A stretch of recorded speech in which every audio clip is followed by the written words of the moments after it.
King's College, and Sir Oliver Letwin, who is the chair of the Project for Peaceful Competition, for this partnership. We would also like to thank the Institute of the Americas, who is a collaborator in the conference. Jeremy Martin from the Institute of the Americas will be our moderator today. Thank you, Jeremy. The first day of our conference yesterday was dedicated to understanding both China's and the West's perspectives on sustainability and the energy transition. Today's panel will focus on Latin America and the Latin American perspective on these issues. The panelists in our conference are well-known specialists on sustainability, energy, or Asia, and come from different countries. We would like to thank them very much for joining us in different time zones. Each speaker wrote a short paper in preparation of this conference, which will be published on the Project for Peaceful Competition and CEBRI's websites after this conference. I look forward to a great discussion, as I will also be participating as one of the panelists today. Now, I would like to hand over to Sir Oliver Letwin from King's College for his opening remarks. Thank you very much. Well, thank you very much, Ambassador, and thank you to CEBRI for enormous amounts of work in putting together this series of panels as part of this conference. The Project for Peaceful Competition is designed to enable people from different countries across the world to discuss questions related to the potential for either competition or collaboration between China and the rest of the world, in particular what is called the West, with a view to trying to promote areas of peaceful competition instead of just confrontation. The idea of the project is not to focus on particular issues of contention in particular geographical areas, but instead to look at those topics like climate change and food security and big data and AI and global public health and so forth, where in principle there could be either confrontation or collaboration. And obviously very high amongst these comes the question of energy security and of global energy supplies. And therefore it's entirely appropriate that this conference should be looking at those sorts of issues. And in addition, it's important that in the discussion of geopolitics, we don't reduce the subject to just an encounter between China and the US or China and the West more generally, but we look at the enormously important rest of the world that in this multipolar world is of increasing importance, and in that, of course, South America, Latin America figures very heavily, and therefore enormously grateful to CEBRI for bringing together experts to talk about global energy policy, but in the particular context of Latin America. And I'm delighted also to hand over to Jeremy Martin, who is very appropriately Vice President for Energy and Sustainability at the Institute of the Americas. Jeremy, I look forward to a fascinating discussion moderated by you. Thank you.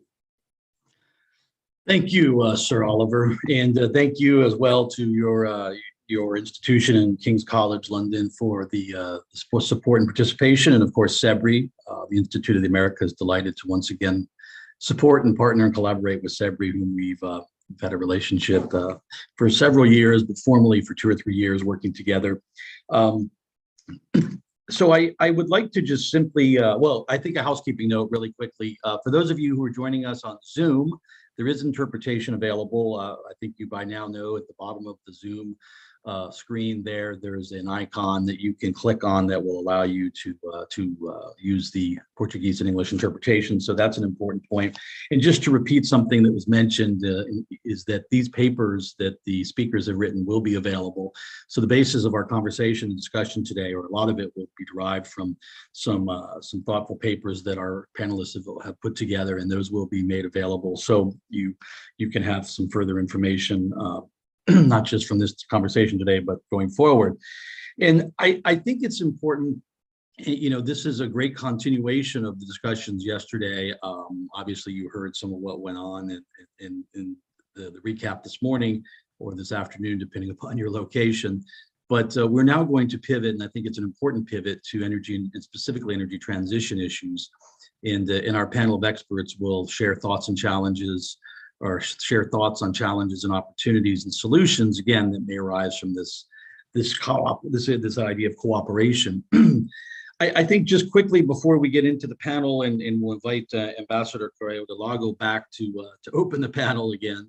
Let me just share a couple of quick facts, because I think it's important to set just how far the relationship, particularly Latin America and energy with China, has come over the last 20 years. And it really has been an enormously expansive relationship that I think you could argue originally began around natural resources such as oil and other minerals, and really now has undergone what I would argue is a qualitative transformation, both in terms of diplomacy and investments. The cases of Chinese investment and cooperation with Venezuela around that country's oil patch are well known.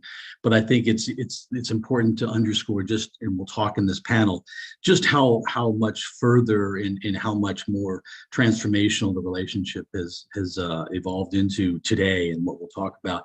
And I think it's also important, because this is a discussion of energy transformation, energy transition, that so much of the more recent investment has occurred in the space that we would argue is called renewables, or the area around energy transition, wind, solar, electric vehicles, and also importantly in some parts of the region, in huge investments in the lithium space and the opportunities around lithium, particularly in the Southern Cone. So I think it's just important to set the table there, that we've seen an enormous amount of money flow from China, particularly over the last couple of decades, that's increasingly going into the electric sector and the renewable space, and in areas such as electric transport, buses in many of the major cities of the region, and upstream into the lithium opportunities in the Southern Cone. The final point I'd make is, as I understand it, as many as 20 countries in Latin America have signed on to the Belt and Road Initiative, which of course is the most important of the strategic partnerships that China and the region, on a bilateral or a multilateral basis, can sign and can agree to. So I think that's important to sort of end the opening comments.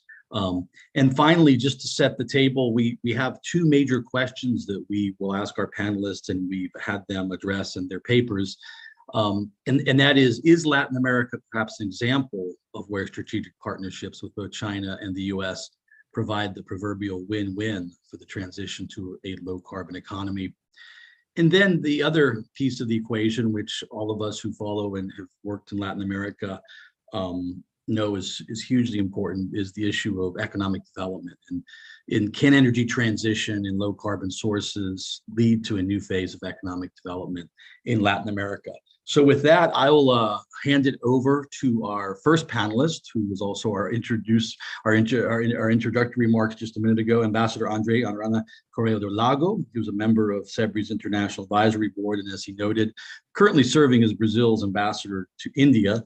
So Ambassador, back to you for some challenges of the continent, and then we'll turn to our panelists, Ivan Sandrea, Juan Carlos Cepeda, and Camila Gattas for some further thoughts. But back to you to set the stage on the challenges, please.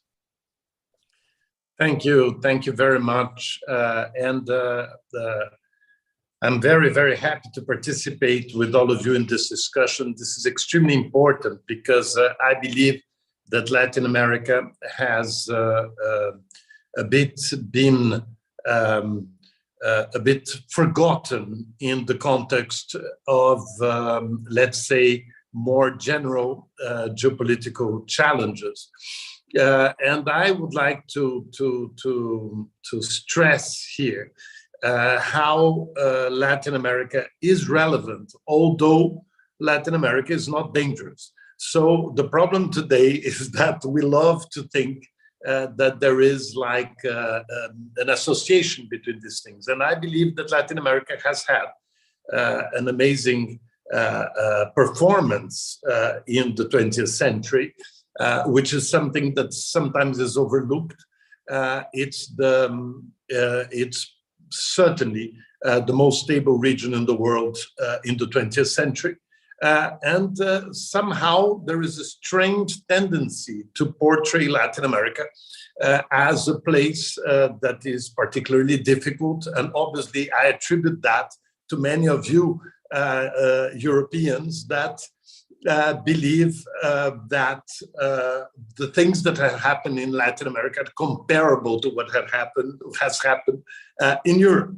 So in my paper, I sustain that obviously by any standards, America is the most stable, Latin America is the most stable region in the world, obviously apart from North America, but North America is a bit of a very limited number of countries.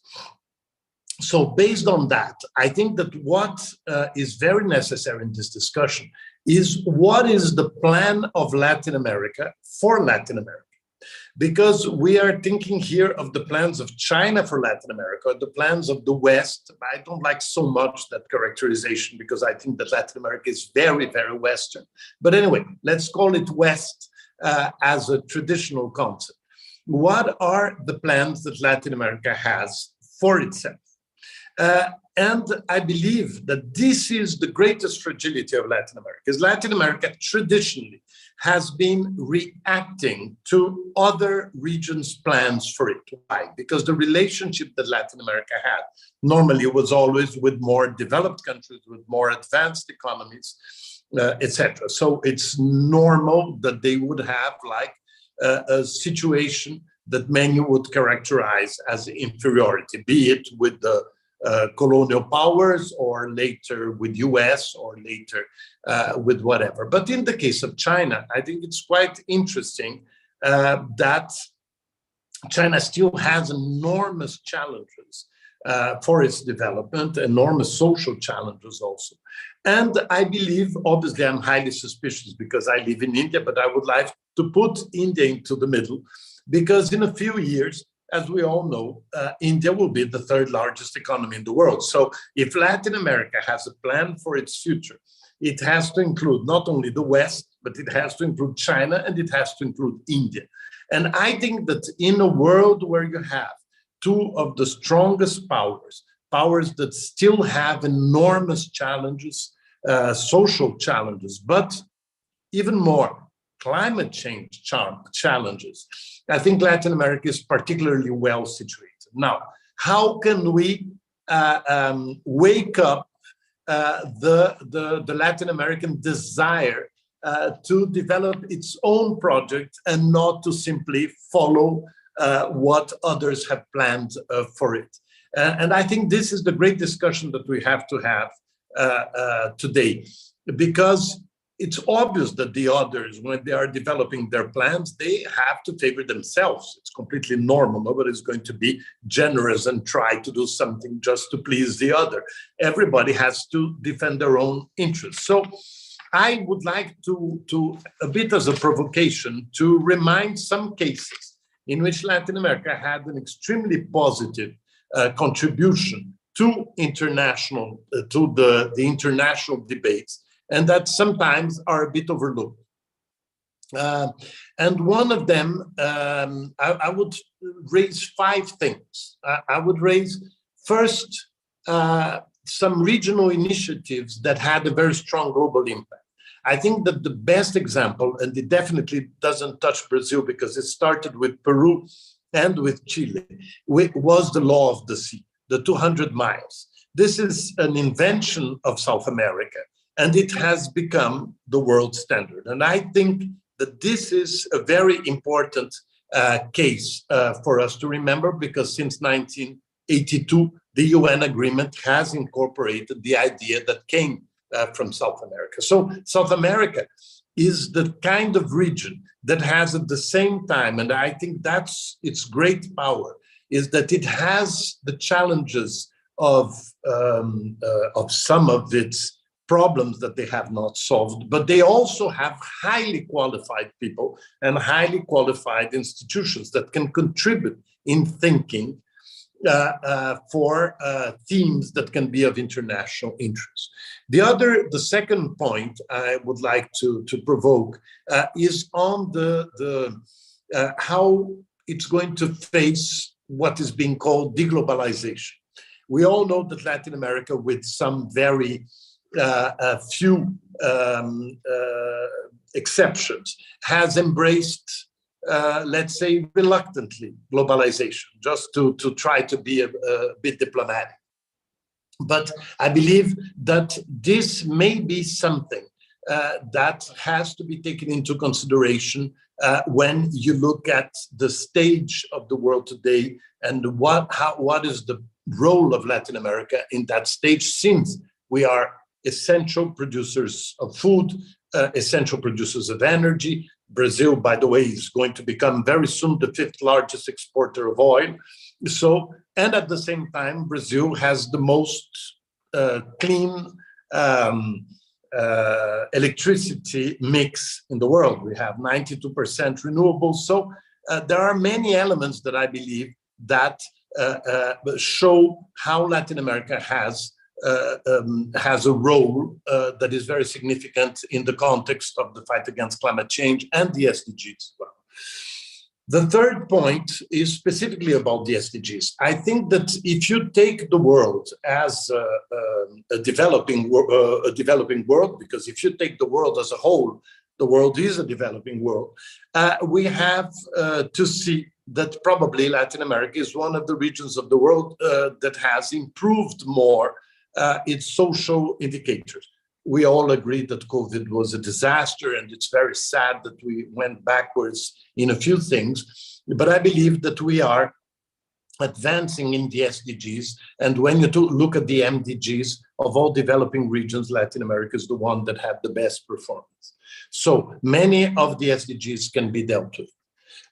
The other issue are the environmental assets. Obviously, as a Brazilian, I will talk about the Amazon as an extraordinary asset, but I would like to remind that the Amazon is a region that we share with many other countries, and we have for already since 1978, we have an international agreement. We have an international organization, by the way, based in Brasilia, that deals with the Amazon, which is the Amazon Cooperation Treaty Organization, which has been less used than it could be used, and that can also be the source of an enormous information, knowledge, scientific advances, etc., technological advances that can favor most of the tropical world.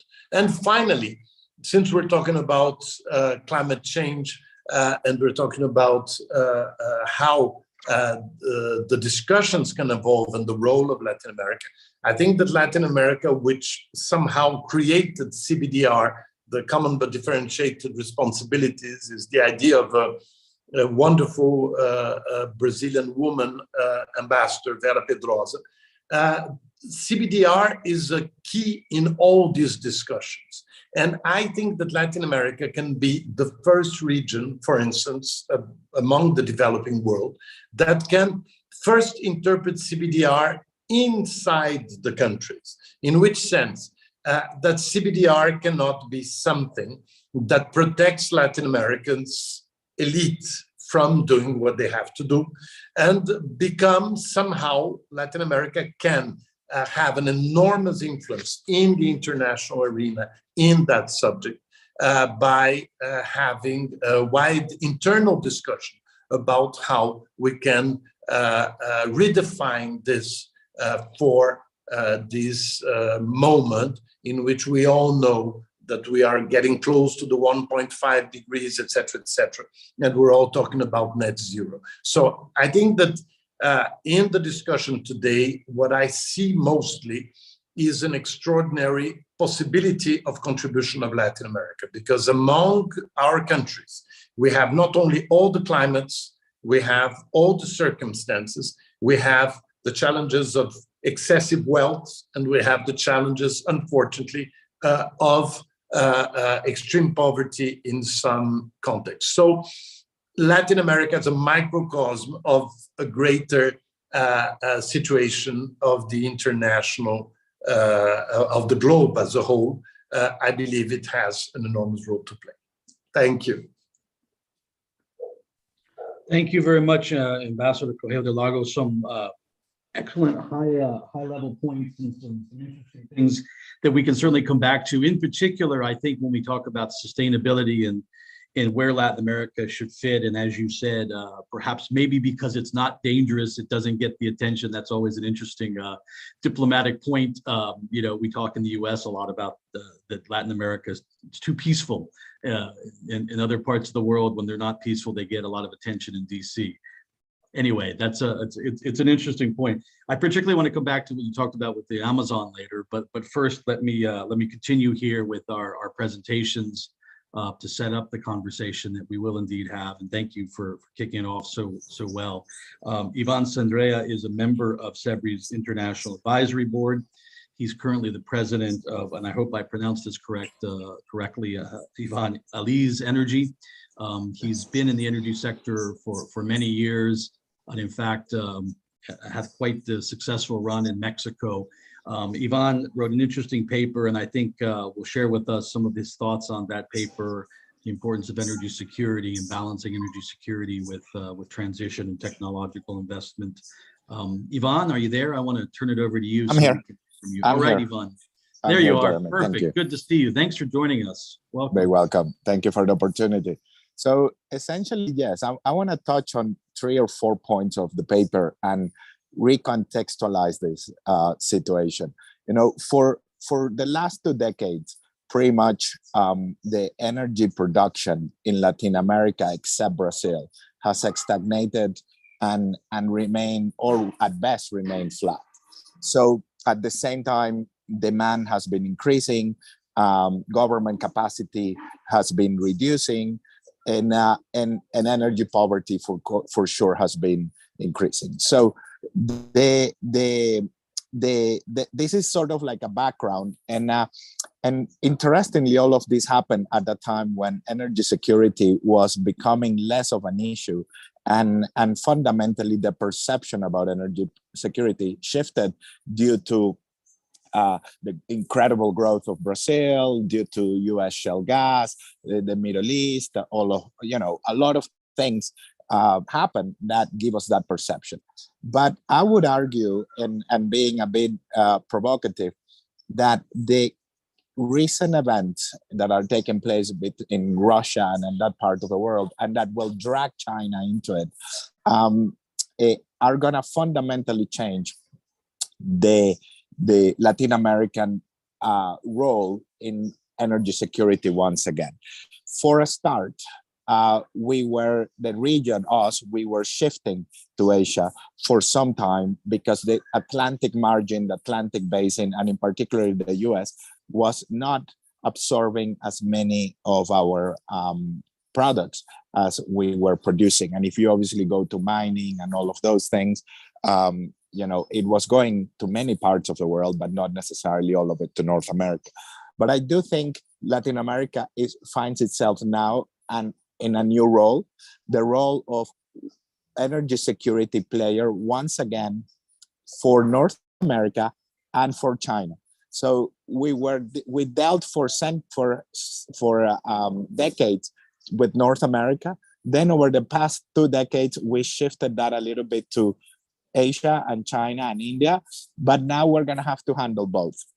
I'm not so sure if the region has the capacity to really do that.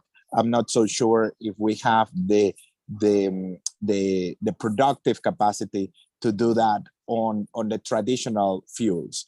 But certainly it will become an issue and a point of discussion as both China and the US contemplate a different form of engagement and sourcing and energy security. Although it's too early to call that shot, but we could see where the dice are going to be cast. And the reality is that Latin America has a lot of resources, both on the fossil fuel and on the minerals, and we may have to live with a new kind of engagement. Now, second point, on the energy transition, we have a tremendous opportunity on the two fronts.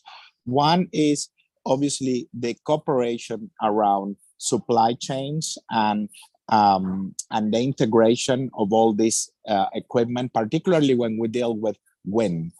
Not so much solar, because those markets are very, very established and perhaps more technologically advanced, but and there are a lot of producers. But on wind, there's a lot of materials, particularly cement, steel, iron, fiberglass, a lot of things that need to be sourced, produced, assembled, and shipped. And in that part, we could definitely see an emergence of cooperation and between China, which is a very important player around the world on this, and what the overall region is going to need. There's tremendous growth coming in Latin America and in North America in the area of offshore wind, for instance, and all that needs to be sourced and built. So it could be built in Louisiana, or it could be built in a port in Brazil, or it could be built in a port in Colombia, or you name it. But the fact is that there's a tremendous opportunity from a supply chain perspective that, given that it's labor intensive, it is mineral intensive. If we think about it like refining, you tend to create more jobs, create added value products. And that's an area that I would love to see and hope that the region takes advantage of that. Probably with investment from China, by the way. The third point is on the environment.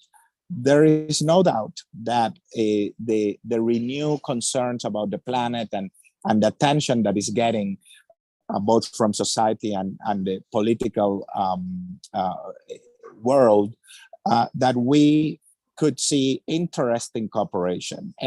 But it is about climate repair, and it is about doing the right steps to improve the environment, both onshore, offshore. And here Latin America has, if you imagine, I think the areas of the world that are most sensitive daily talked about, like the Arctic and Antarctica, after that is the Amazon, and the Amazon sometimes is defined just as Brazil, but it does cover several countries in Latin America. And it's not just Brazil. And the reality is that both the Antarctica and Brazil are in our region. And there is a lot to do there with respect to climate repair. And there's a lot to do on the oceans. And that probably has to be done by Latin Americans themselves, because everybody is, both China and America and North America, or the Europeans, are dealing with their own issues. And there's a lot of investment that needs to go on, a lot of regulatory changes, a lot of transformations just to take care of the local situation. So in that area, I would probably imagine that Latin America should get together, perhaps led by Brazil, and in order to confront those challenges. And that's a really important pillar of domestic agenda, but also of international agenda. And then when I genuinely look, an issue that to me is really important, cooperation with China or American companies or European companies has tended to be transactional and difficult because things, there's a lot of, we are stable, but as I always say, if you want to take a long-term perspective in Latin America, you need to be able to dance merengue on Monday, salsa on Tuesday, lambada on Wednesday, drums on Thursday. It's a dance that is always happening. And you need to be able to tune that up. And you need to be able to conform to that in order to make long-term investments. And that sometimes is harder to do for certain investments and certain types of investors. I would say China has taken a more traditional and a more stable view and being able to learn all these dances in as many places as possible, from tango to lambada to merengue in Venezuela. So that's going well in that respect. But what I don't see is and what I think the opportunity lies is in engaging in all these infrastructure projects, not just taking, minerals and resources and barrels, but really engaging in the overall development of the infrastructure and social infrastructure that is needed. Because the key is that without that, the impoverished Latin American countries, or the ones that most of them have a difficulty, running all these programs, without that, it's going to take longer. So I do see an opportunity for a renewed investor like China to step up into that and cooperate and help beyond the sourcing of minerals and materials and get involved in the development of the infrastructure. So I would say, to sum up, I am encouraged that let's say that one of the twin effects of what's happening is that energy has become, once again, it was sort of forgotten, especially the traditional forms. And perhaps because it's been so successful for a century, but it was forgotten how important it is for society, for human progress, and for energy security and economic security. So that is giving us a new chance to recontextualize, regroup, and perhaps put new policies in place and engagements with investors and international community to bring back Latin America into that picture. Two, I see tremendous opportunities on the environmental side, particularly intra-regional cooperation, as we touch two of the most important environments in the world that are going to be subject to a lot of scrutiny and use in different forms. So with that in mind, I'll probably stop there, but thank you again for the opportunity to participate. No, that's fantastic. Thank you, Ivan. And in fact, you started to answer, I think, one of the key questions that Ambassador Lago put forth about what plans does Latin America have for itself. So you put some highlights. We'll come back and ask you for further details a little bit later. But first, let's invite Juan Carlos Cepeda, who is the Energy Director at Mexico Infrastructure Partners, and who was for many years the Director General of Mexico's upstream regulator, the National Hydrocarbons Commission, CNH, and has a deep experience in the sector, particularly in Mexico, obviously. His paper focused on the electric sector and also the role of Chinese state-owned enterprises. So look forward to your comments, Juan Carlos, and great to see you again. Please, over to you. Thank you, Jeremy. It's an honor to be here. Thank you all. I will be touching on some of the ideas that Ambassador Andre, Ivan, and you, Jeremy, have already discussed, but I will get into a bit more detail on this new relationship between China and Latin America. I mean, we used to be competitors. China and Latin America used to be competitors, particularly in the North American market. But this has changed dramatically, and this is a process that is still in the go. And this is what we call the big China economic rebalancing, right? So China, and let me get into to explain a little about this transformation in China, which has changed dramatically the relationship between Latin America and China. From competitors, we have become investment partners. And what I want to stress is that we have become partners in the electricity industry in Latin America. So how this happened and how we can take advantage of this. And basically, you will remember the Chinese economic miracle. I mean, from the 80s to the beginning of the new century, China achieved the impossible, the incredible. China pulled out of poverty 400 million Chinese people. I mean, that's amazing what China accomplished in those nearly 25, 30 years. And how did China manage to bring out of poverty 400 million people?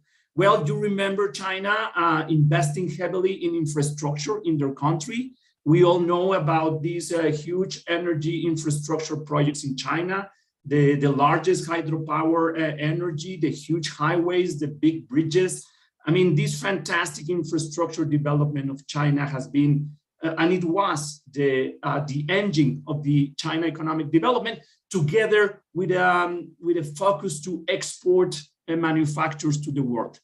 But this huge investment, internal investment drive of China created an overcapacity problem in China. By the 2007, 2010, China had a major unbalanced problem internally. They had this huge overcapacity infrastructure, steel factories. There was an overcapacity problem in China, which was evident for the Chinese government by the 2010. So if you look at the GDP of China around 2010, you will see that most of the GDP was driven by internal investment, but the consumption share in the GDP was very low. So when you see the map on all the major economies in the world in the beginning of this new century, you will see that the GDP of China was really unbalanced, with a huge share on internal investment and with a small internal consumption. So this was recognized by the Chinese government, particularly in a famous speech given by the Chinese premier in 2007. So the Chinese government said, okay, we have this economic unbalance problem. We need to rebalance our economy. So that's when the rebalancing of China happened by the middle of by 2010 mostly. And they began a transformation which is still going on.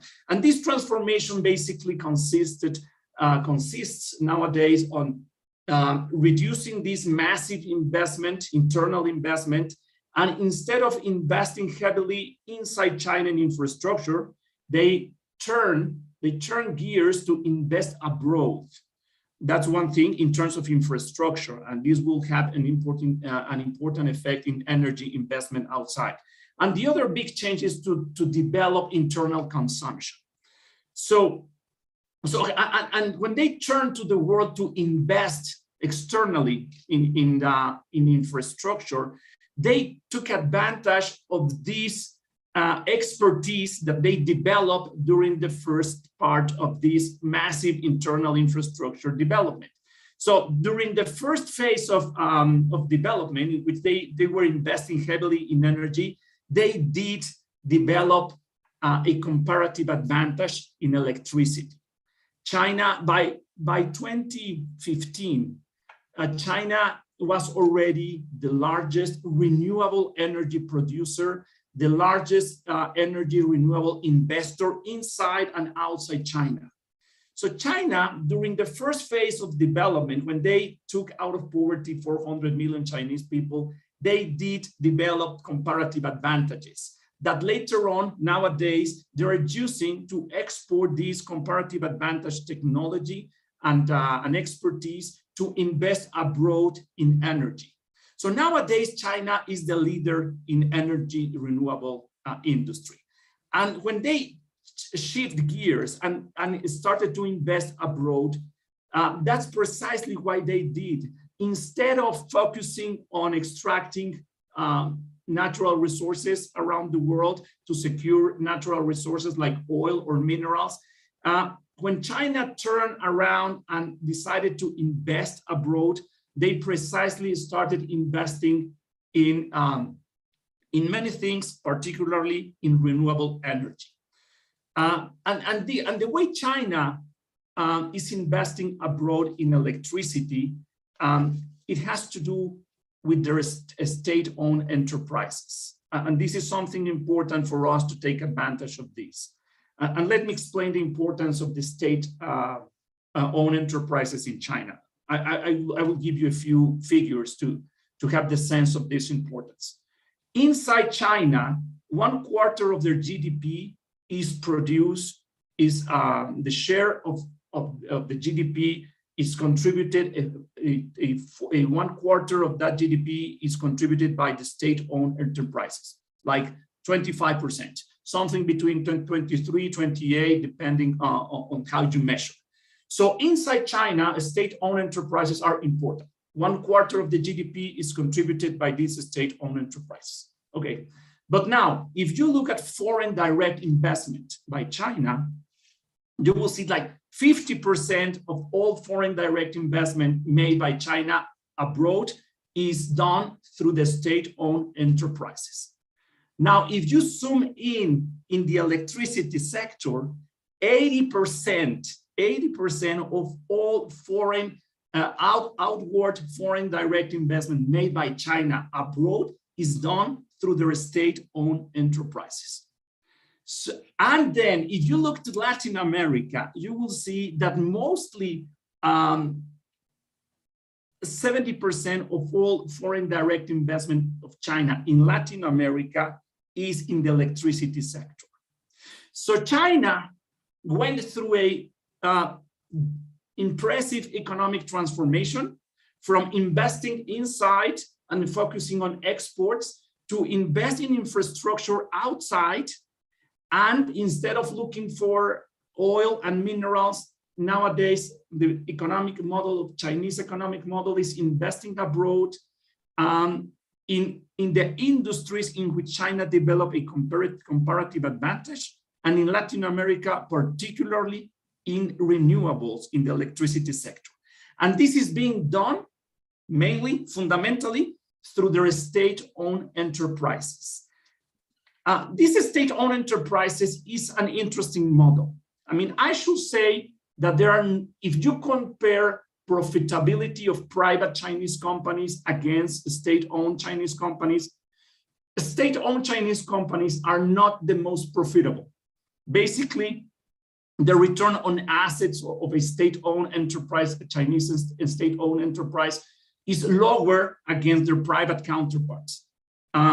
The literature talks about maybe 3-4% return on assets for state-owned enterprises compared to a 9% of private Chinese companies. So these state-owned enterprise Chinese companies are not the most profitable, but they're highly effective to implement economic policy of the Chinese government. And they're also highly effective to open markets to Chinese companies, either private or state companies. The Chinese state-owned enterprises offers an interesting model that we need to learn from, particularly in Mexico. The Chinese model, I will highlight two important characteristics, which are a good reference for the state companies in Mexico. Basically, these are a group of enterprises controlled by a holding company. The holding company is a fully state-controlled and owned state company, fully controlled by the government. But then in the lower layers, you have subsidiaries which are highly flexible to joint venture with private companies, very flexible to raise money in the stock markets. So this model combines, on one hand, the fully control of the government, and then through subsidiaries, you are highly flexible. So this Chinese state-owned enterprise model is very effective to keep the energy policies of the Chinese government, but at the same time to joint venture and to make a mix with private companies abroad. So I think that's very important, a very important reference, particularly for Mexican state-owned enterprises. So now let me come back now to Andres' point that we need to lay out a plan.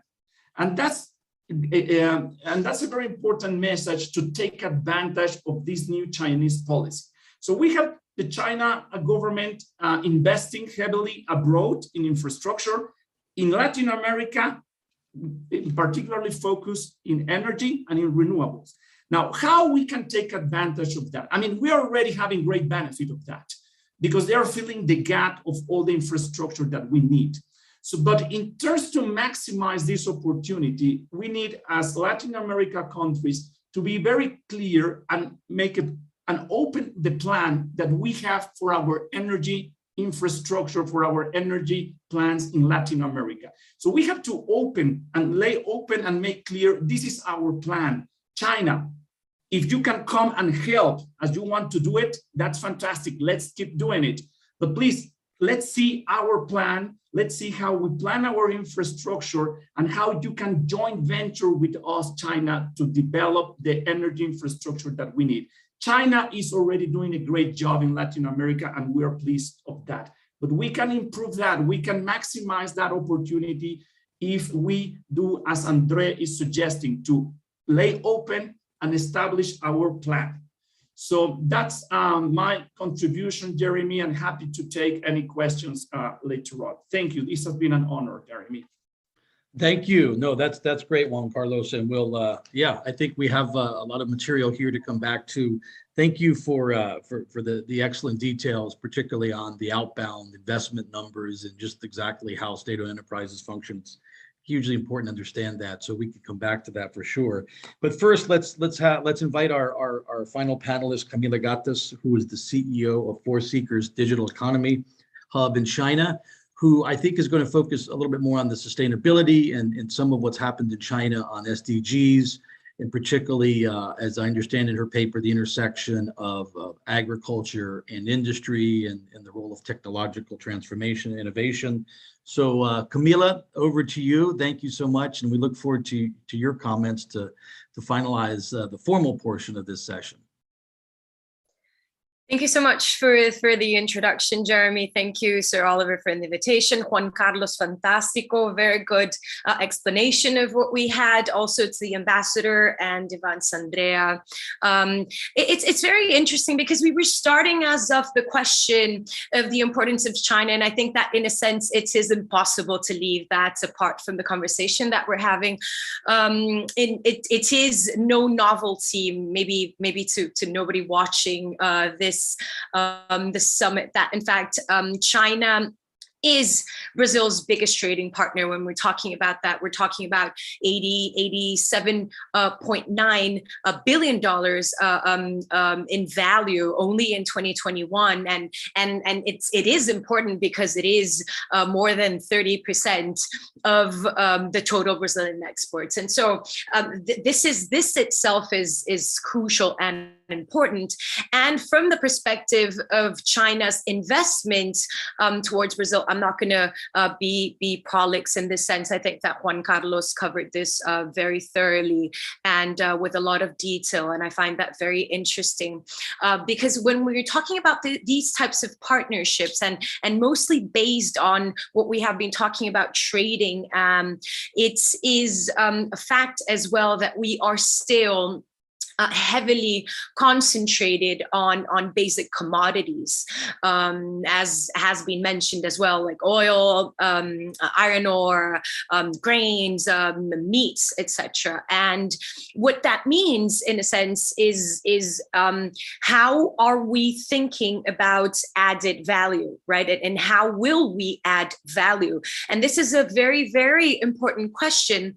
And positively, recently I have been invited to be attending a memorandum, an MOU, in fact, which is a memorandum of understanding in March, which is very less than 2 months ago, to be honest.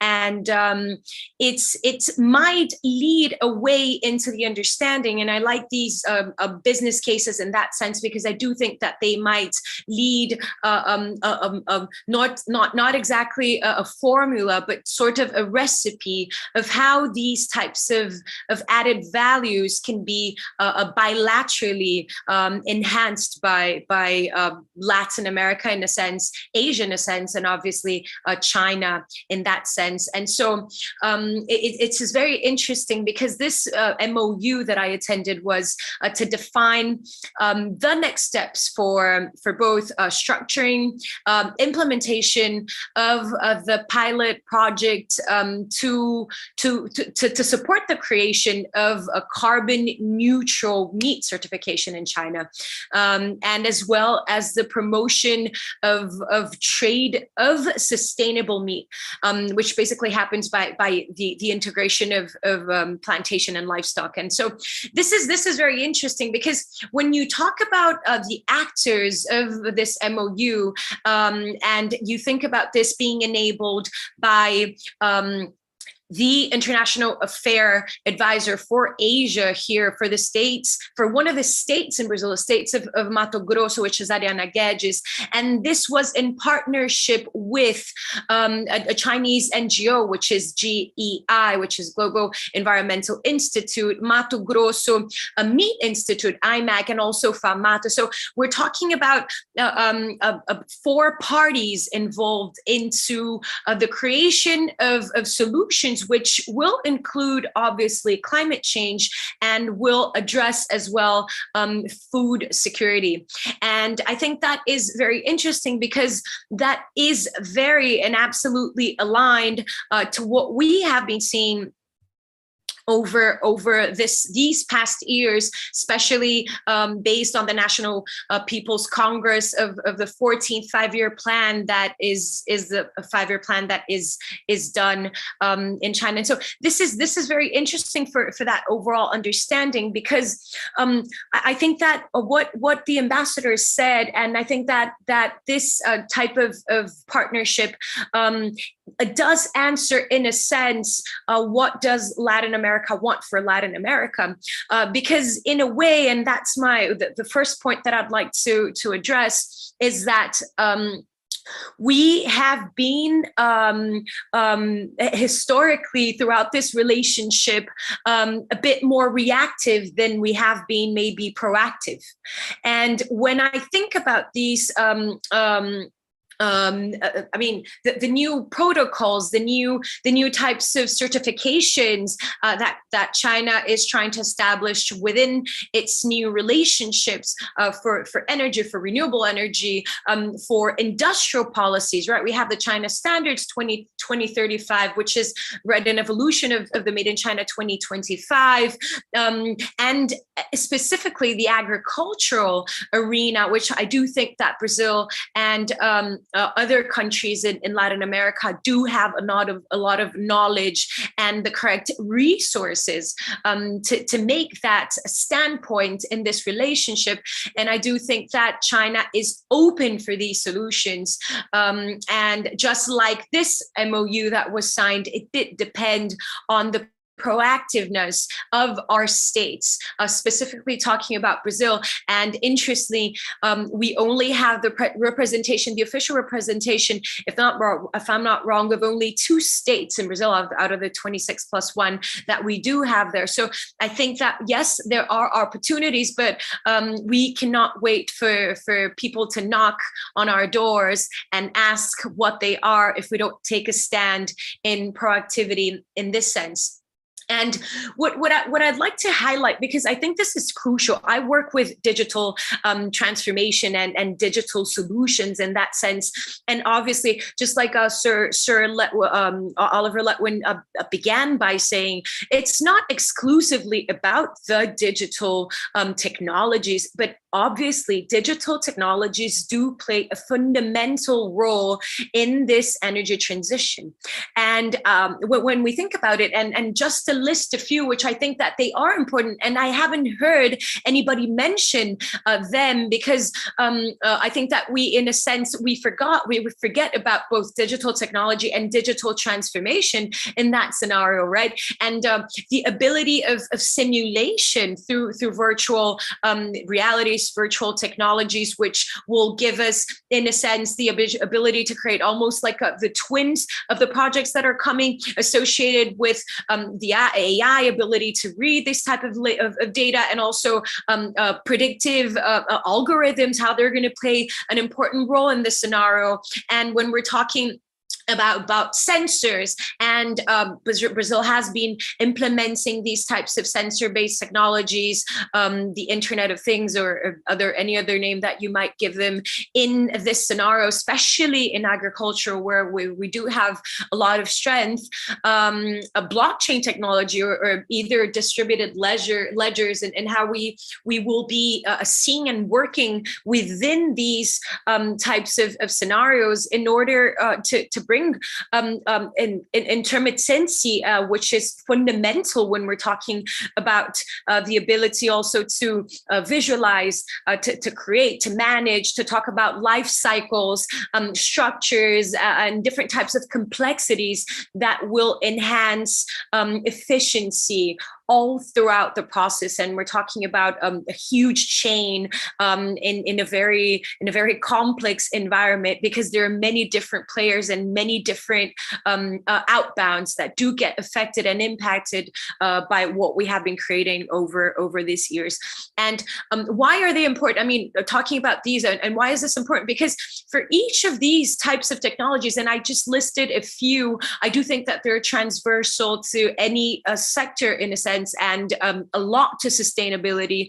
And I do think that when we think about AI, for example, that there is a plan in China for the new generation of artificial intelligence, a plan which by 2030 will see its deployment. We do have a plan for virtual realities, and that is the other point which I'd like to call the attention, because we do see a consistency of a long-term planning when we are talking about the development of these technologies itself. And I think this word of long-term planning is one of the great advantages that we have today when we're talking about governmental vision.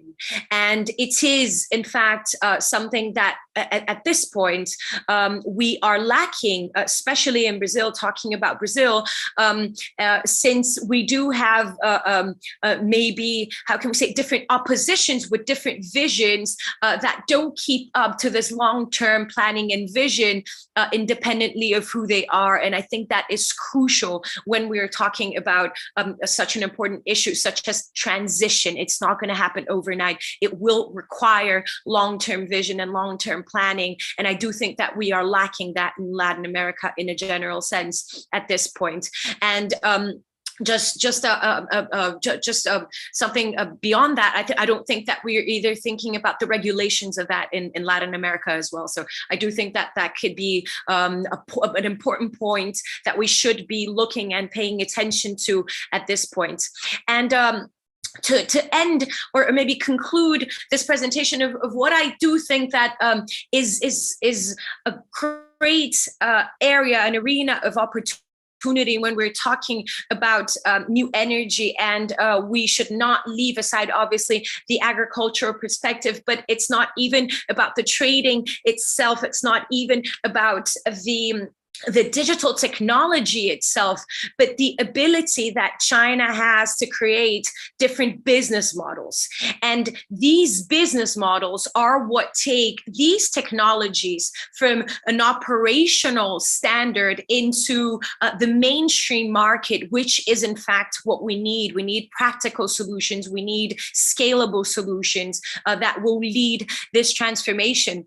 And one of the greatest examples and in which we have been helping to take this business model from China to Brazil, and I do want to mention this, is what has been developed by Pinduoduo, which might be internationally known as an e-commerce, but that today has a specific program called the Duoduo Farms, in which they are able to create a different ecosystem that brings into to the local farm with the figure of what they call the new farmers. And this new farmer, he is or she is responsible to bring back into the farm the different types of digital technologies, digital transformations, the connection between the farm straight to its consumers, which has been skipping several steps into the supply chain and making the farmers make approximately 36% more in profit of what they used to make before, being connected directly to the consumers due to the amount of steps and layers that were in between the farmers and the final consumers in that sense. And business model is not necessarily about creating or developing new technologies, but about connecting what already exists and adjusting that to the reality of the local population. And as Juan Carlos said beautifully, I do think that we have a very interesting similarity in that sense. I also write about China having lifted so many people out of poverty, and in a period of 40 years, we're talking about maybe more than 700 million people, which globally has an important impact in sustainable scales, right? And just final words to conclude. I do think that we should be looking into these business models, which independently do not have a vision of where they come from. But I do think that we have to be working with these fiscal incentives, these regulatory processes that have to be thoroughly assessed. And I do think that the role of the government is fundamental into taking these initiatives. And we have not been seeing that currently. And is it impossible without the government? I wouldn't say it is impossible, but it just makes it so much harder, because when we're talking about basic infrastructure so that these platforms can operate, and so that these technologies and access to these types of technologies, sustainable renewables, takes place, you need to have the basic infrastructure aligned. And I do not think that we have this at this point, or even a sense of orientation of how to get there. And these are my final words. I thank you very much for listening. Thank you, Camila. Fascinating, very impassioned, excellent thoughts on, and thank you for sharing the MOU. I think it's a very interesting example. Obviously, sustainability, agricultural, food security, hugely important elements of any conversation that we may want to have, that obviously can come back to several points of discussion. I think we have arrived at the discussion, so let me now formally begin this discussion portion, conversation portion of the panel. Sir Oliver Letwin, I know you may have a comment or two, not to put any pressure, but you certainly have been listening for the last 2 days.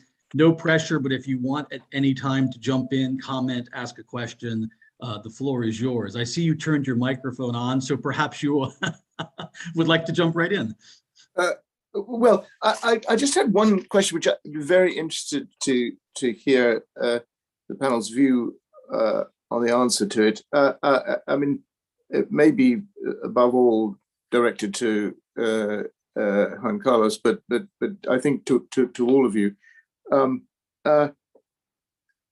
mean, is there, in your view, going to be an emerging problem in developing these relationships between Latin America and Chinese state-owned enterprises and other enterprises in the energy sphere, and indeed, while we're at it, in related spheres such as those which Camilla was talking about, associated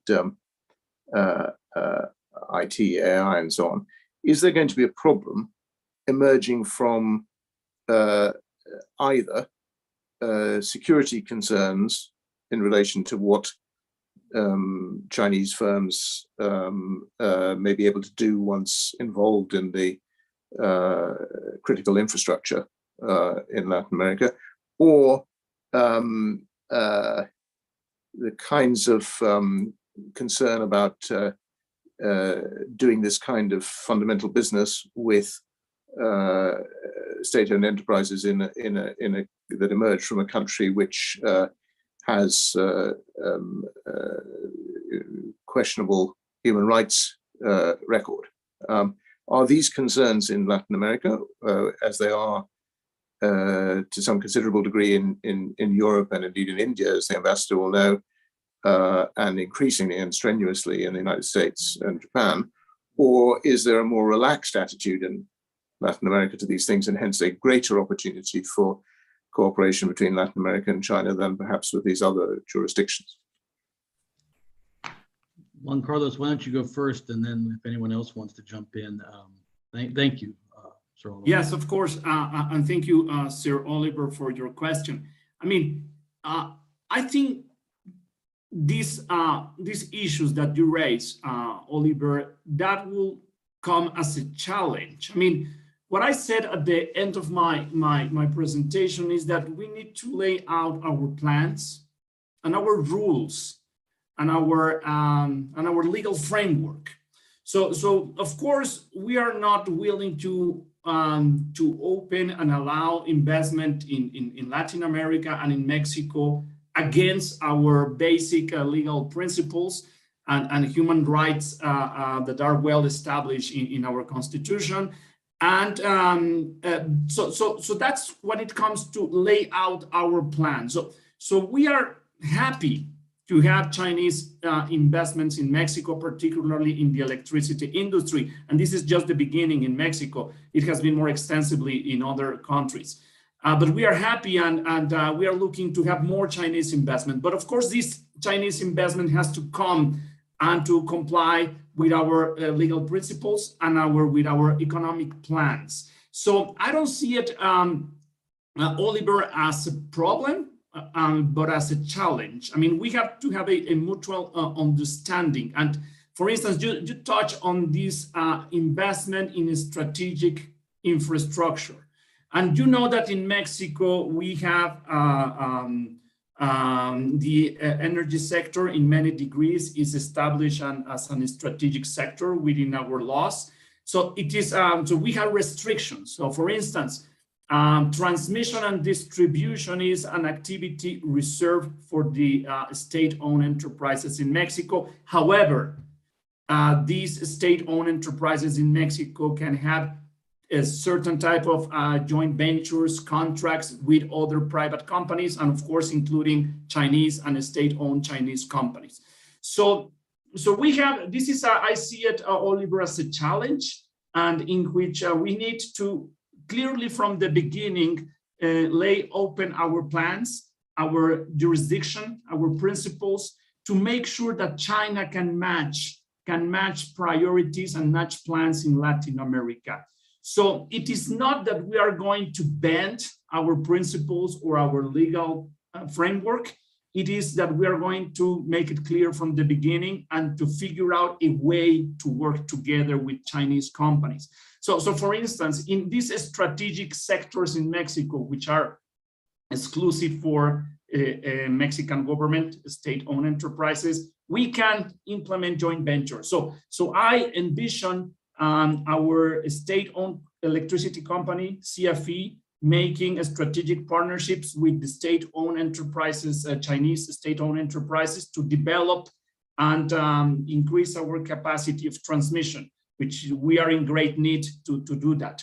So my answer in short, Oliver, is those issues that you are raising, yes, those are challenges that we need to figure out, but we are not and we should not be willing to bend and change our legal framework and human principles to accommodate investment. But we can work together and figure out these challenges together. That's the way I see it, Oliver. Thank you, Juan Carlos. If anyone else wants to jump in, but I would just throw another example. There was the acquisitions in Chile, I think it was 2 years ago now, that did indeed raise some scrutiny at the congressional and regulatory approval process. I think it was Naturgy that sold, as well as Sempra sold some assets to some of the Chinese firms, State Grid and others, that started to put a large, if not majority portion of the Chilean electricity system, transmission distribution, into Chinese ownership. And so there was some discussion. I think ultimately an effort to legislate or prohibit that kind of acquisition was defeated. But I think you highlight something that can percolate from time to time, perhaps very episodically, but nevertheless important to highlight and talk about. So thank you. I don't know if anyone else wanted to jump in, or if we want to go on to some other themes. Camila, Andre, Ivan, anyone else want to jump in on this question? I just like to add for this very interesting remark, because when we do talk about like a country that has questionable human rights policies in that sense, I did not exactly know which country we were talking about, and that is very interesting, because we have had cases of different types of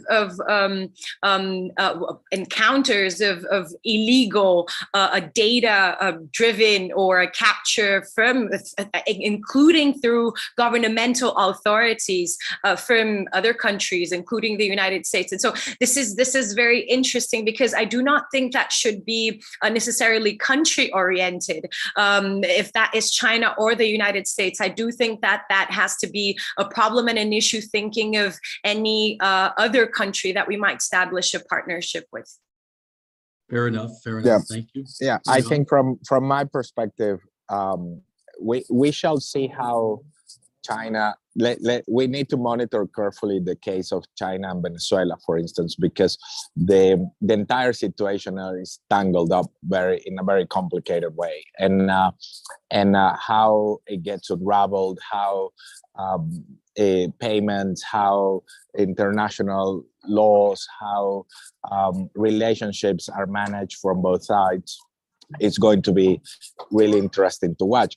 It does put an issue, not perhaps security on the artificial intelligence, but there is a huge element of economic security in that case, because the numbers are very difficult to even understand and measure by the experts on the symbiotic relationship that has developed and is completely at a standstill today, because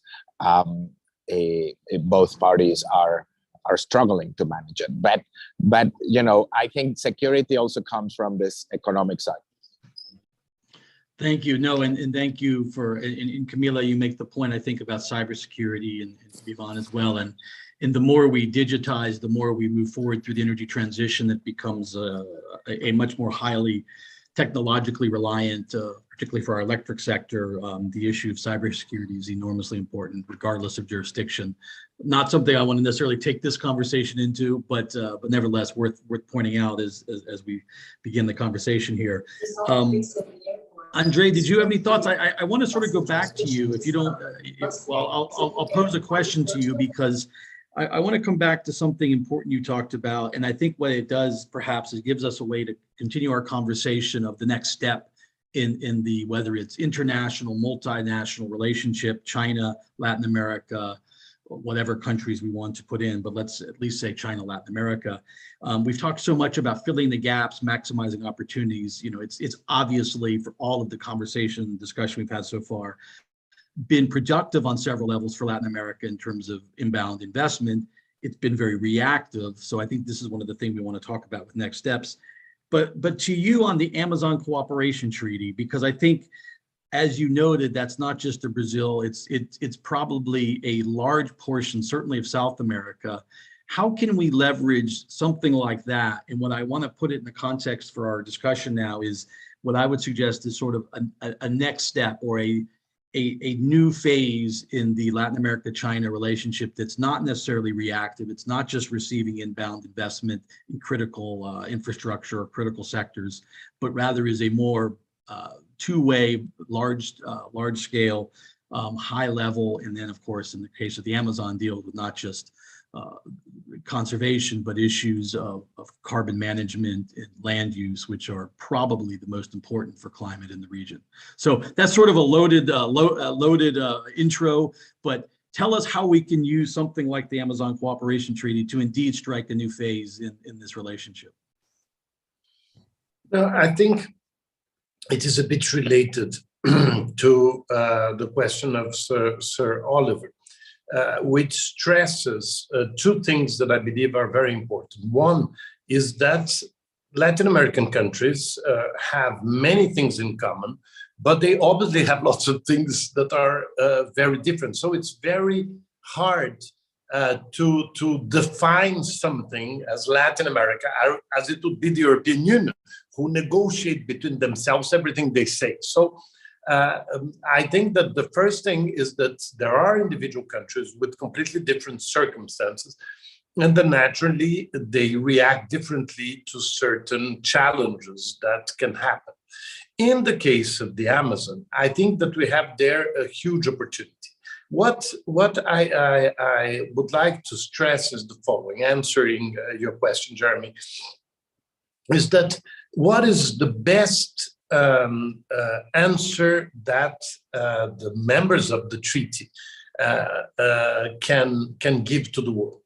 First is to be the #1 experts about the Amazon.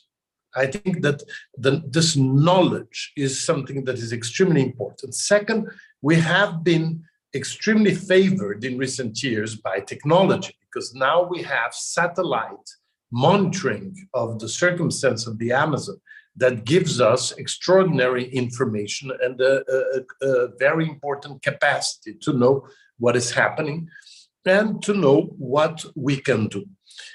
Where is international cooperation, I believe, extremely important, is that Amazon is huge. I mean, I normally say here in India, and Indians are very impressed, that just the part of the Amazon that is in Brazil and the part of the Amazon that is not, that has been conserved until now, this part of the Amazon inside Brazil that is preserved is larger than entire India.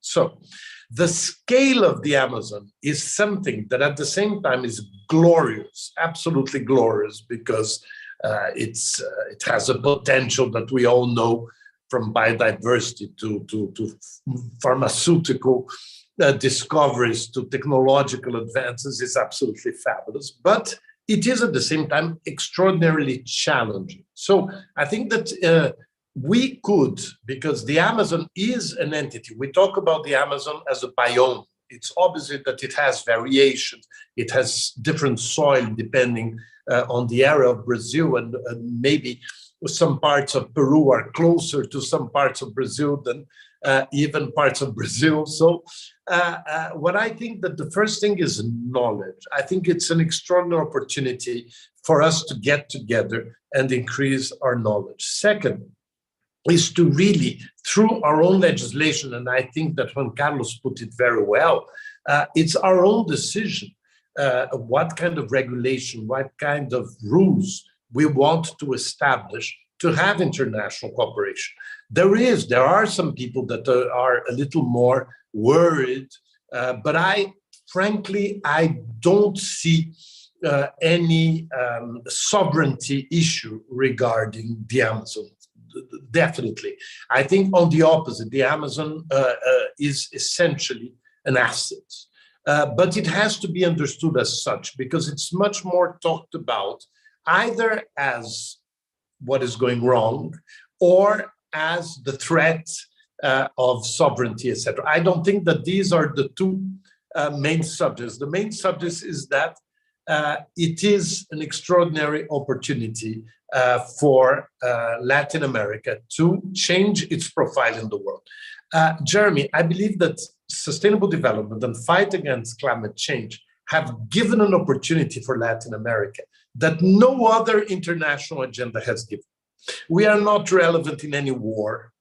We are not relevant in most of the main problems of the world. We are not affecting other people's life, etc. But suddenly we have an asset that is understood. And it's interesting that Ivan mentioned Antarctica. I think it's very good that he mentioned that, and the ocean also. So we have an opportunity as the continent to work in a very progressive way to transform this asset into something that completely changes the profile of the region.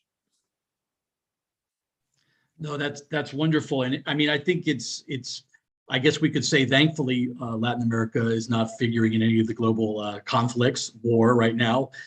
That's probably a very good thing, Ambassador, that no young people in the region are heading off to war. But I think so. This idea of the opportunity, I think, is hugely important where it places. I mean, let's call it the international climate debate, because the fact is also, I'd like to suggest, and then I'll see if anyone else wants to react. But I would like to suggest it's this amazing opportunity. But by the way, Latin America is one of the greatest in terms of impacts from climate and adverse climate. Right? Look, in Brazil, look at the droughts in much of the southern cone last year, the extreme weather.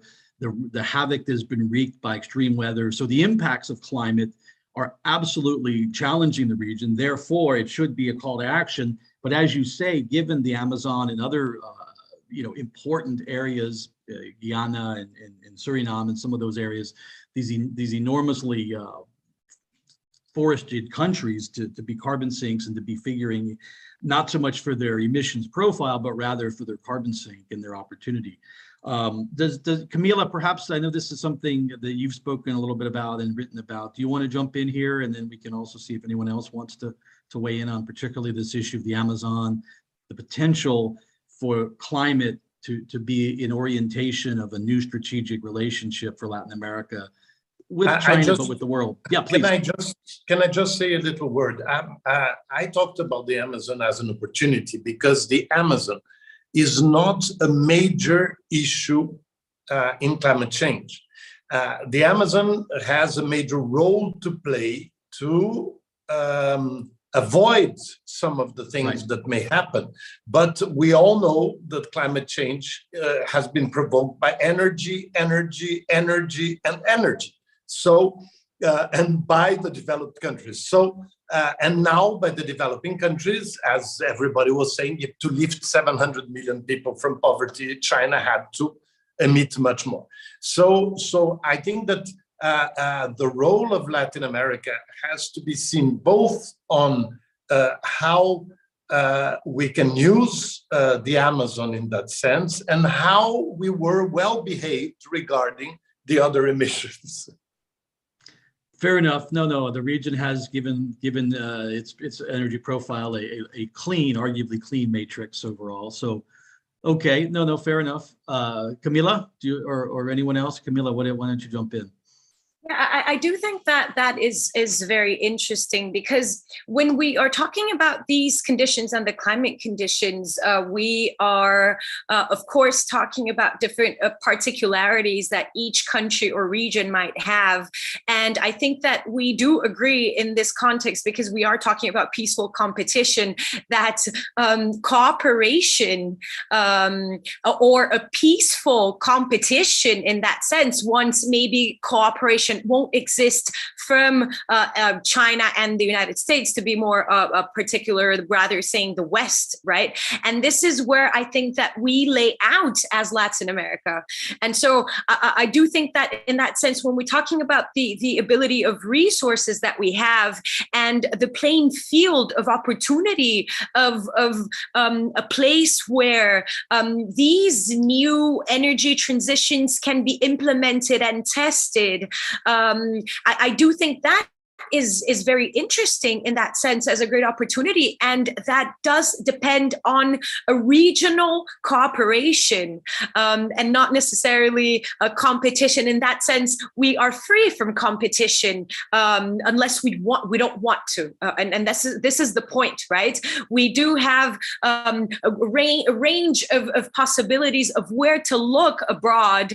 And when we start seeing different regions of the world that will impact our economy, obviously, definitely making these regulations on environmental change and transition, and we don't follow and we don't accomplish these same regulations, I mean, then yes, we will be limited. So as a region, I do think that we have a great opportunity understanding particularities and differences of each of the regions in Latin America. But I do think that this is a plain terrain for exploration and of testing, which could be amazing to see in the future. Thank you. I want to come back to the sort of that idea of the particularities. I think several people have mentioned it so far, but I don't know if Yvonne or Juan Carlos wants to jump in as we're talking now specifically about climate action, the role of the Amazon as a great opportunity. Yvonne or Juan Carlos, please. Yes, I mean, one issue in which I see an opportunity of cooperation and developing a homogeneous policy is in carbon taxes. I mean, in Latin America, there are a few countries that have implemented a carbon tax. Right. Mexico has some sort of that. And I understand that Argentina and Chile and Colombia as well. But many others, they don't. They haven't considered or they haven't gone into implementing a carbon tax. So I do believe that a carbon tax could be even more effective than a cap and trade mechanism. And I think this is an area in which we can share opportunities and discussion to have an homogeneous taxing system for carbon emissions in Latin America. So I just want to raise that as an issue that could be a cooperation and discussion issue in Latin America to tax carbon emissions. Perfect. That's a great specific addition to the conversation. I want to, Yvonne, do you want to jump in before I pivot a little bit?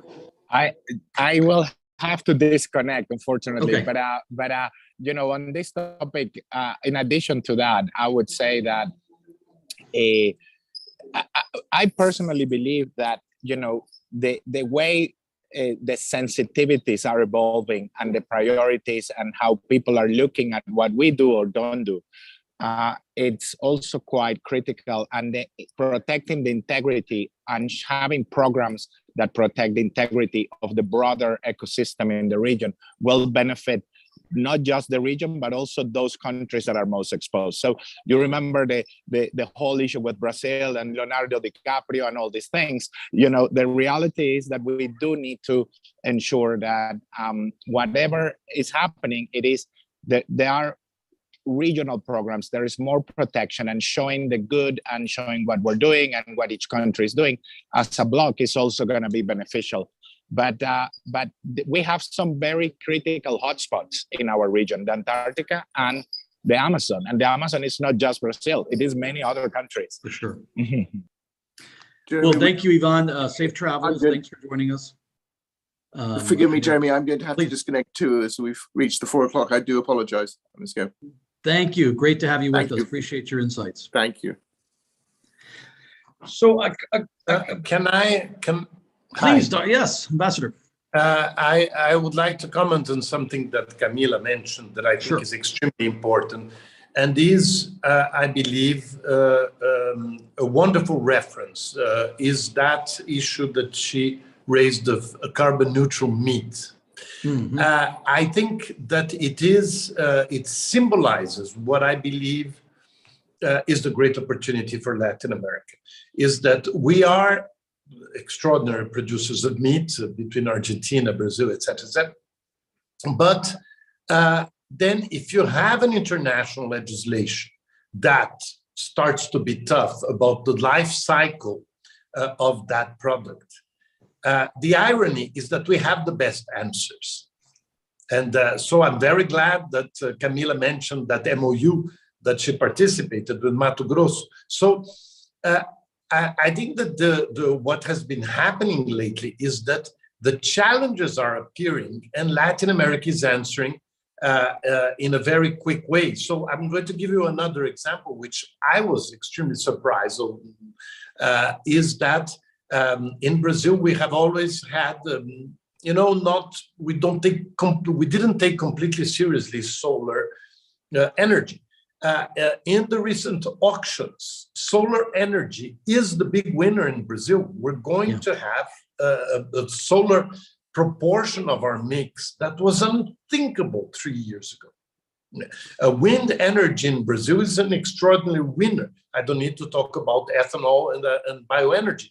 But so I think that the international challenges, instead of being seen and interpreted as threats, they are in fact incredible opportunities. We are probably the region that the population is growing very little. Your Latin American population is growing very little. We already made enormous social progress. So I think we should not react as a threat. I think that this whole agenda is a festival of opportunities for Latin American countries. No, thank you. And I love this, and Camila repeated it, but the concept of peaceful competition, I think, is worth, as you just sort of emphasized as well. Let me take that example, and indeed Brazil, with some of the distributed generation advances, rooftop solar has been, enormous. Again, the scale of the Brazilian market leads to enormous investments and developments.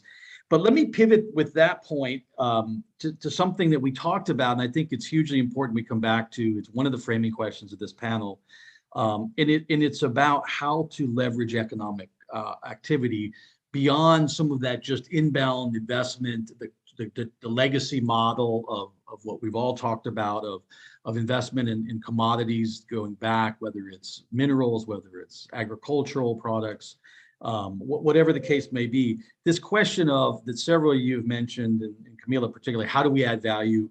How do we enhance economic development and workforce opportunities?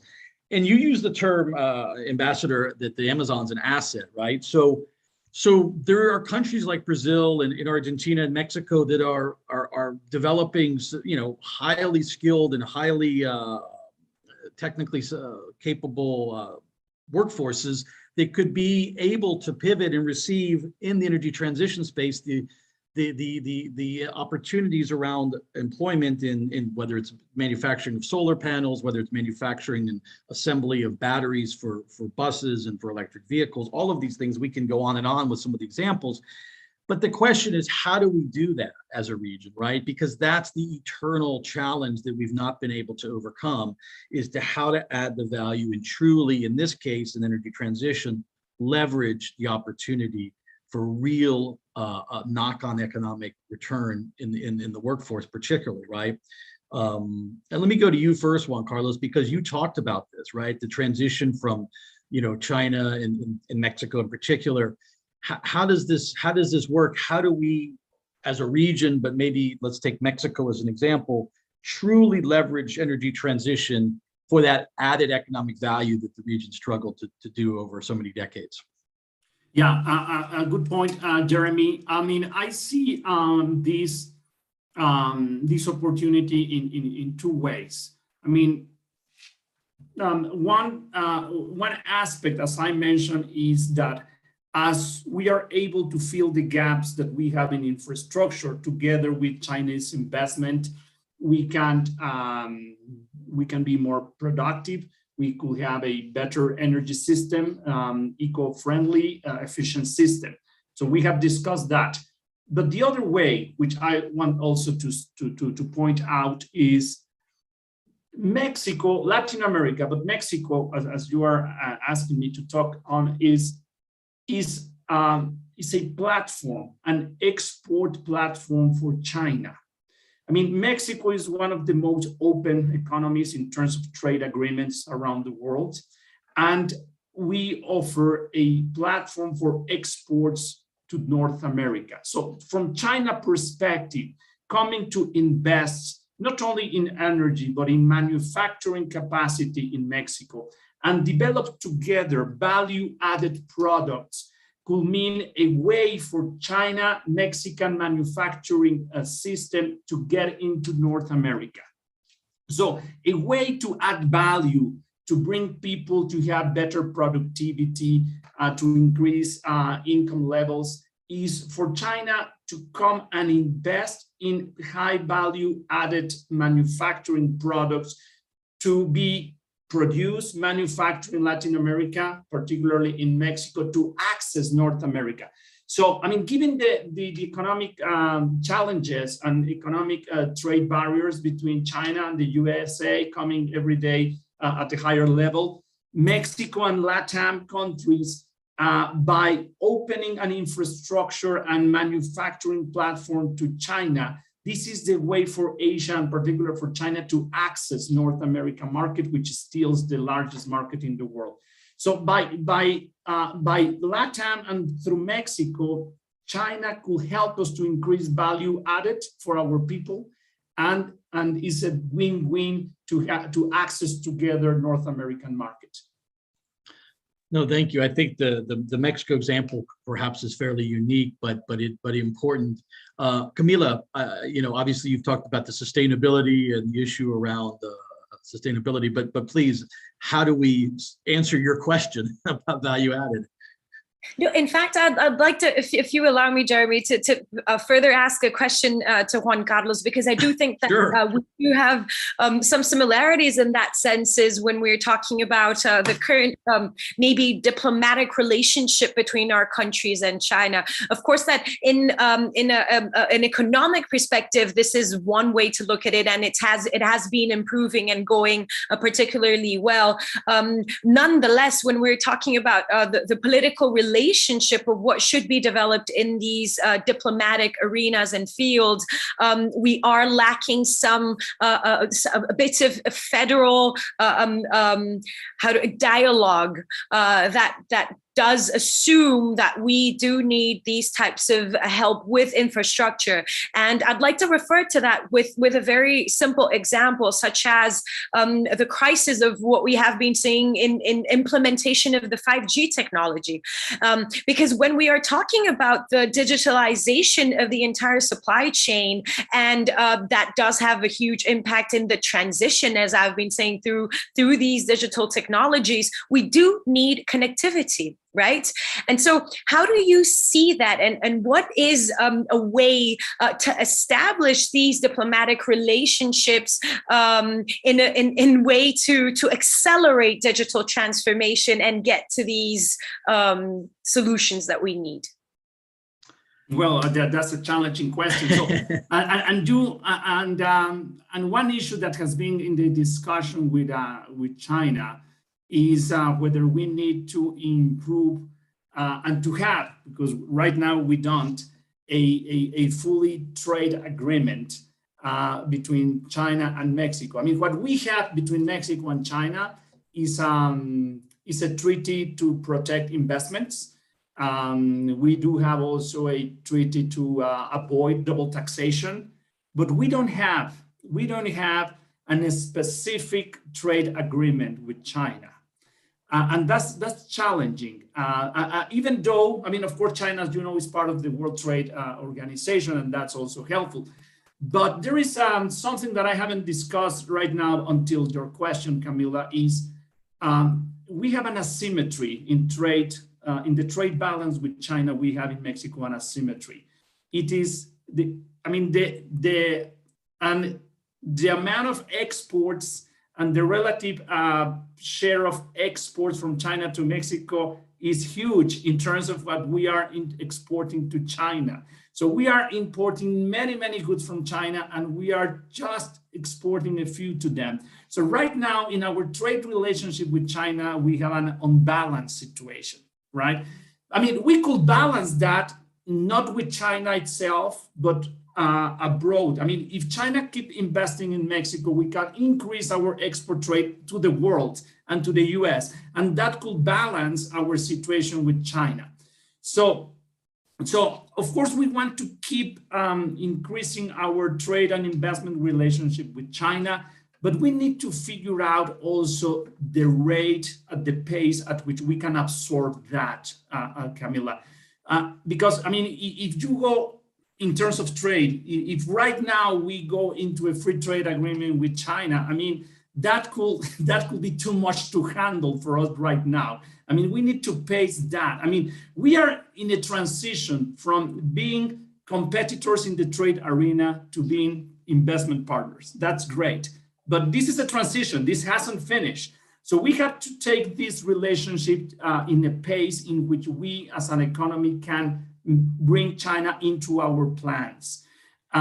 So what I would say, Camila, is, I mean, we need to figure out how to do it, but it has to be from a perspective of a mutual benefit, and from a perspective, as Andre has been stressing, from the perspective of how we can bring China into our plans. I mean, we have to be careful not to open and to make everything just to have all the investment and trade from China, because that could be disruptive in some sense. So we have to pace that into our plans. And as I mentioned, in particular, in terms of trade agreement, I think as Mexico, we are fine right now. I mean, we're not ready to have a full trade agreement with China, because that could be overwhelming for our economy, right?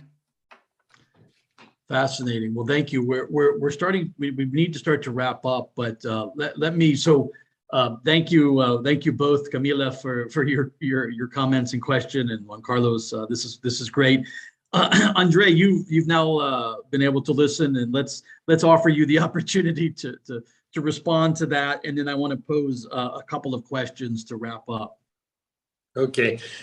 Look, I think that the point of adding value to what we produce, I would like to remember something that I believe is extremely important, which is the soft power of Latin America and how we can increase the soft power of Latin America. I mean, Juan Carlos is from a country that is so overwhelmingly culturally sophisticated that it's infinite. I mean, what Mexico can do about its culture, about its charm, and about its cuisine, and about all these things, they have already done a lot regarding tourism, etc., etc. But I believe that we can try to see how our soft power can help us in this new economy, in this new context that we are living.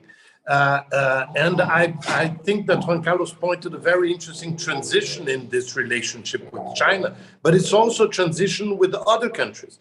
Obviously, in the case of China, because it's their plan, no?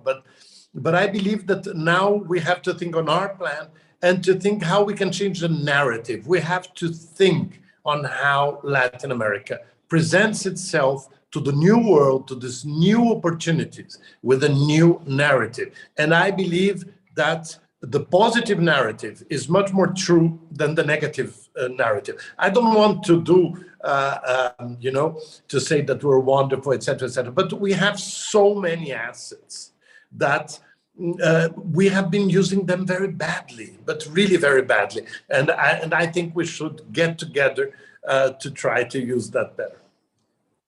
No, that's very well put. And in fact, let me go to you as sort of the wrap up here.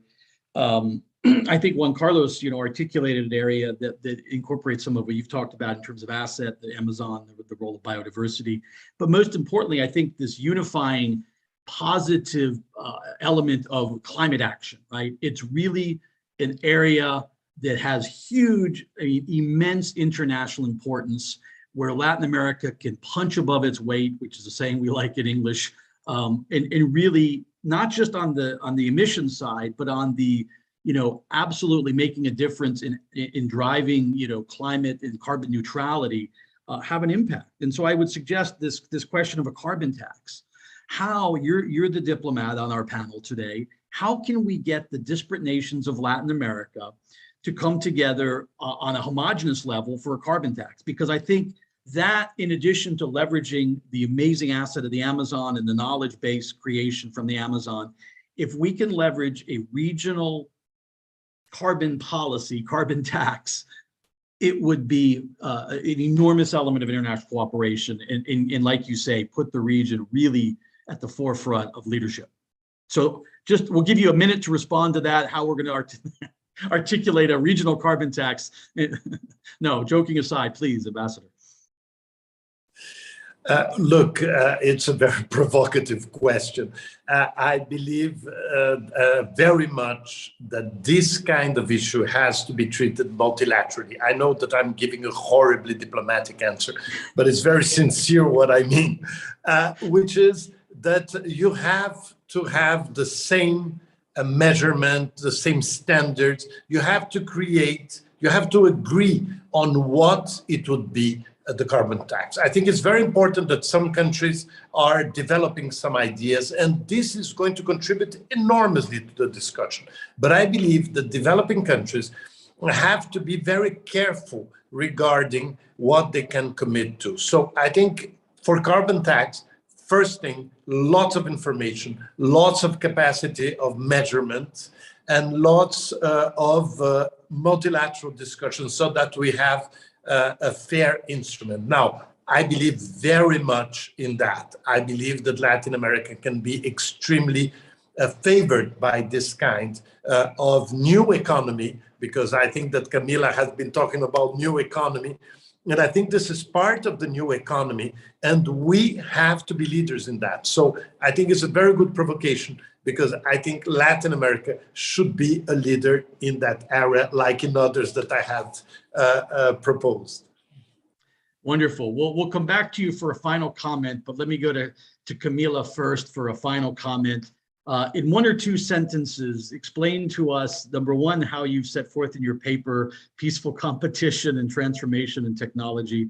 But after everything we've talked about, I mean, and we've had a very wide-ranging discussion, but give a one or two sentence summation of final thoughts, please, Camila, and then we'll ask Juan Carlos. Jeremy, before we do finish, your moderation is absolutely incredible, and I do think you're able to connect exactly the essence of who we are. You're too kind. Thank you.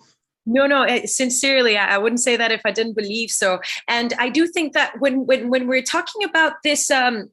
These transformations, we're talking about obviously a great number of players, but we're talking about the private sector with its companies, enterprises, entrepreneurship competitions, all these things that should be happening at this point. We are talking about the public sector, NGOs, organizations, research centers, the government, and so on.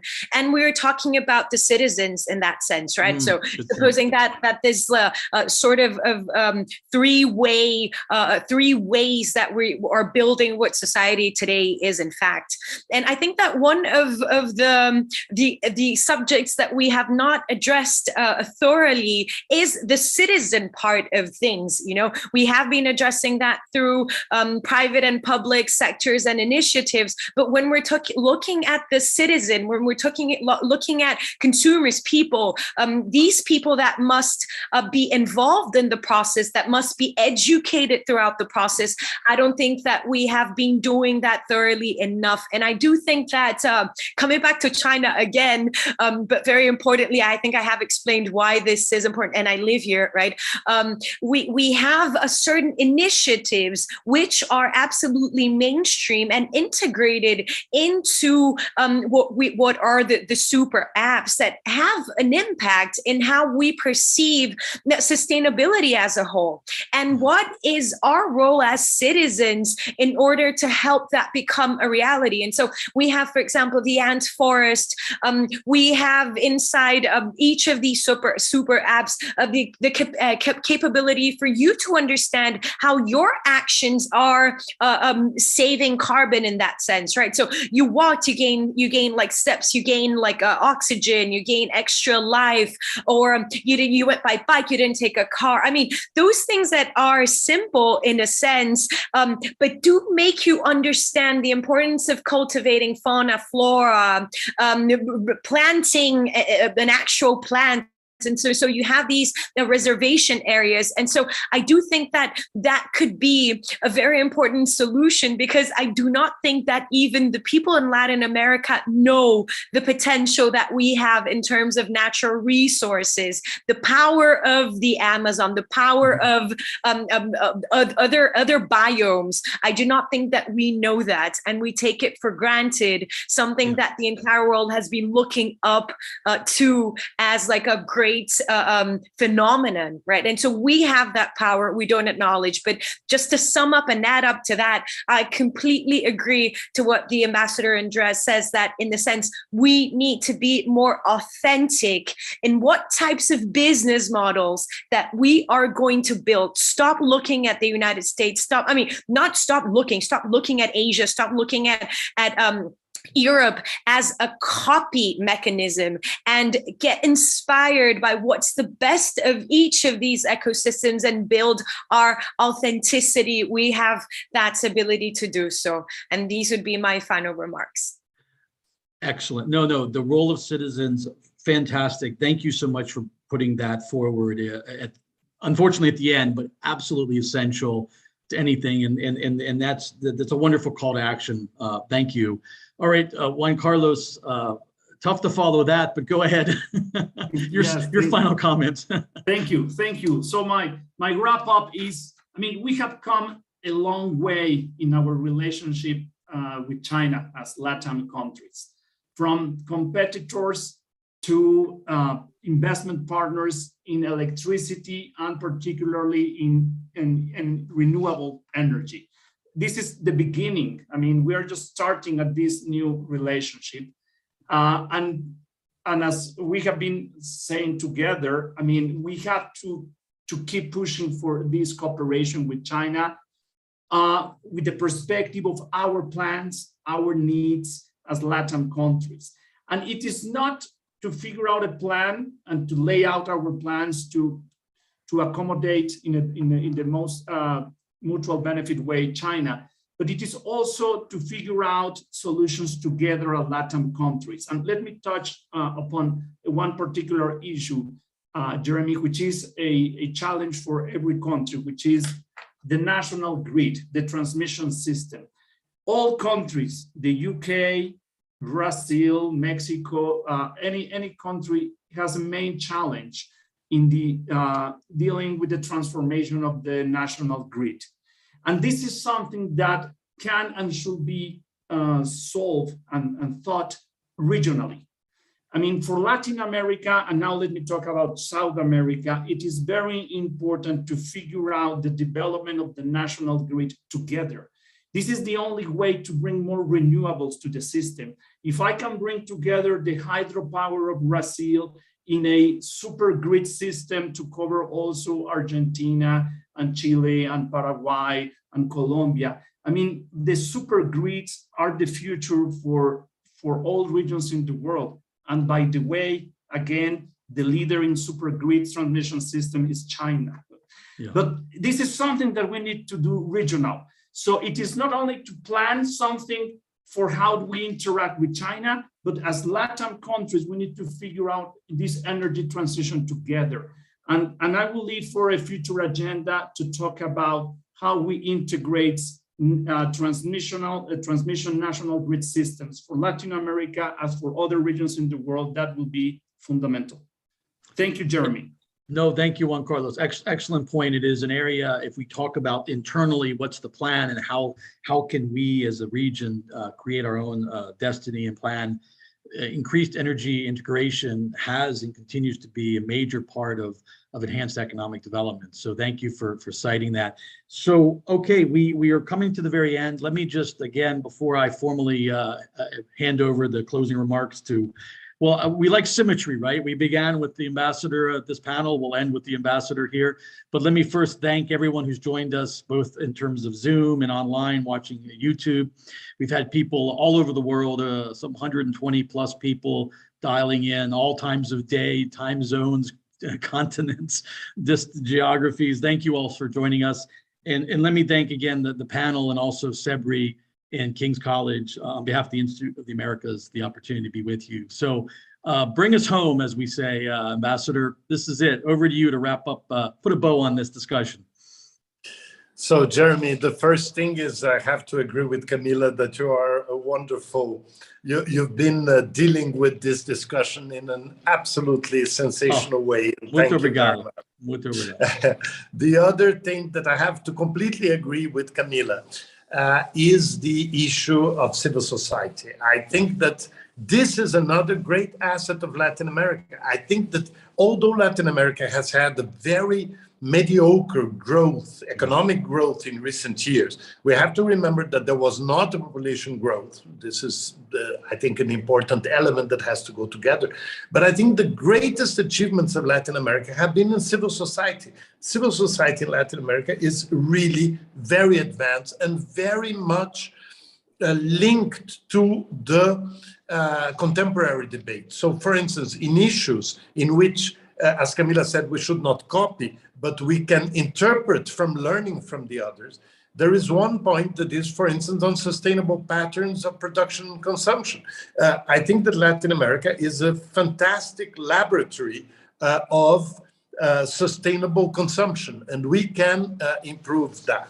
And I can't agree more with Juan Carlos regarding transmission and distribution of energy. This is key for the renewables to really be used in the best way. And it's an extraordinary opportunity for international investment. By the way, the greatest investor of India in Brazil is on energy transmission. So there is an international recognition of how Latin America offers opportunity in this area. And I believe that, by the way, I have learned a lot today. So thank you very much. That's a perfect place to end it. I think we've underscored just exactly the levels of opportunity. We've tried not to focus on the challenges. We've highlighted some, but peaceful competition, I think, it wins the day. So obviously, you can't cover everything. You can't solve all the challenges, debate challenges in 2 hours. But we came close. We came close. Thank you all very much. Muito obrigado pela participação, and have a wonderful rest of your morning, afternoon, evening, whatever the case may be. So thank you so much. We really appreciated you joining us.